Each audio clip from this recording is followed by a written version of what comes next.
எல்லாருக்கும் வணக்கங்க. இன்றைக்கி என்ன பார்க்க போகிறோங்கன்னா கோதுமை அல்வாங்க. அதுக்கு 1 டம்ளர் கோதுமை எடுத்துக்கலாங்க. ஒரு நாள் ஃபுல்லாக ஊற வச்சு நல்லா கழுவி எடுத்து மிக்சியில் போட்டு அடிச்சுக்கலாங்க. அடித்து எங்கள் பேரன் வந்து ஸ்வீட் வேணும்னு கேட்குறாங்க. இப்போ பால் எடுத்துக்கலாங்க. பாலோடு சேர்த்து எல்லாம் சேர்த்து அந்த டம்ளர்லேயே 15 டம்ளர் தண்ணி, பால் எல்லாம் சேர்த்து 15 டம்ளர் எடுத்துக்கணுங்க.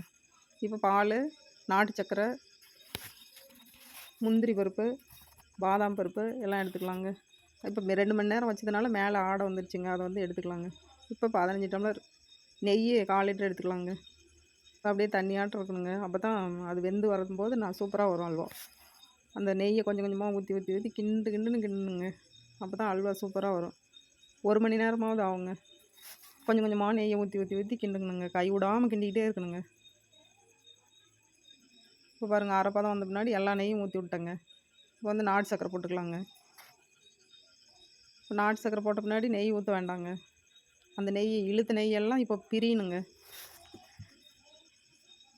பாருங்க, கிண்ட கிண்ட கிண்ட அந்த நெய் கொஞ்சம் பிரிஞ்சு வருங்க.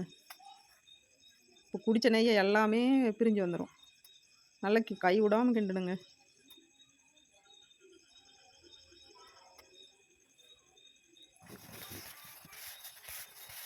பாருங்க, கொஞ்சம் ரெடி ஆச்சுங்க. கை விடாமல் பாருங்கள், பிரிஞ்சு வருதுங்களா என்ன? இந்த மாதிரி பார்த்து பதமாக பண்ணால் தாங்க சூப்பராக அல்வா வரும். பாதாம் பருப்பு, முந்திரி பருப்பு போட்டுக்கலாங்க. நல்லா கிட்டி பாருங்கள், பானலில் ஒட்டாமல் வருங்க. சூப்பராக வந்துடுச்சுங்க. குடிச்ச நெய் எல்லாமே பிரிஞ்சு வந்துடுச்சுங்க. இந்த அளவுக்கு பதம் வரணும். நெய்யில் மிதக்கணுங்க.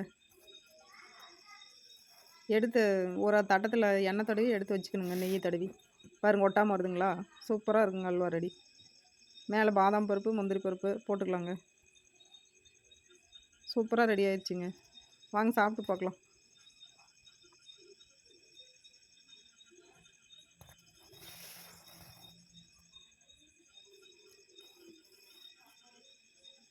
சூப்பரான அல்வா ரெடி ஆச்சுங்க.